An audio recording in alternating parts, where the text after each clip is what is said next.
I'm going to be focusing on strumming. Not particularly strumming patterns, but strumming as in my strumming hand.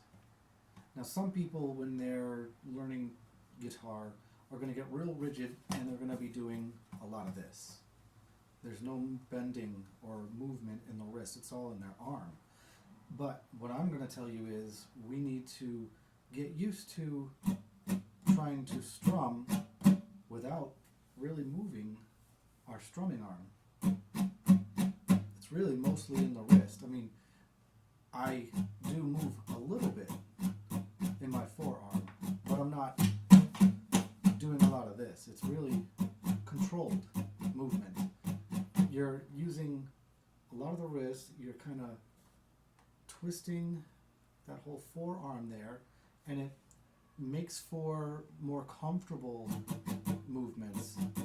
You feel a little more comfortable doing it, and you look a little more comfortable doing it. So when I am holding my pick, and this is going to be a lesson where I'm showing you how to strum, but we're really focusing on it with using a pick.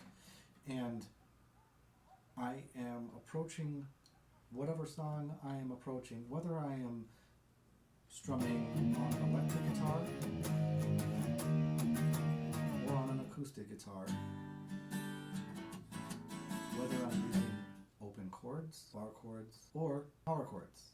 I'm still going to approach much of this in the same way. I mean, there's going to be a difference if I'm going to be using palm muting, because then your hand is going to be planted right on the bridge area, and you're not going to move anything but your hand and maybe the fingers that are holding the pick. But in this video, we're going to be focusing on just the strumming, and we want to really kind of dissect what makes the strumming work best. One of my videos that I put on YouTube was based off of the song Jane Says by Jane's Addiction. And it's a good example of how I might approach strumming, because it's just 2 chords and it's pretty basic.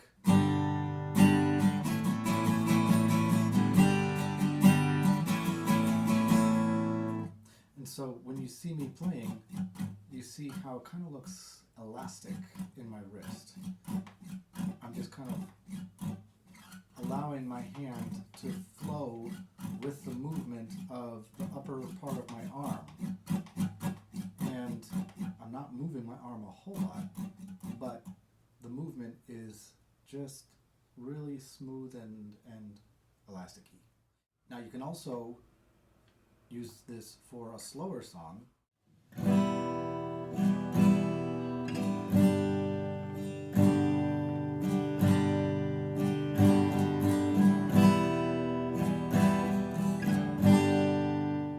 So when you approach strumming, whether it's for the first time or you've been playing for a little while, try to pay particular attention to your strumming hand. Whether you're a righty or a lefty, doesn't make a difference. You want to try not to be rigid and just be using your arm. You have your arm muscles that are made for bigger movements, heavier movements. The fingers and the wrist, they're meant for detail work, like strumming a guitar, as one example. When you're stiff and you're using just your arm for movement, you can't control the volume of your strumming, because it's kind of a one-size-fits-all, and it can be a bit haphazard in the process. So I hope that is helpful when you approach strumming, whether you're new or experienced. Try to take a look at what you're doing before you start playing something, or maybe practice on muted strings and watch your hand. Pay particular attention to it.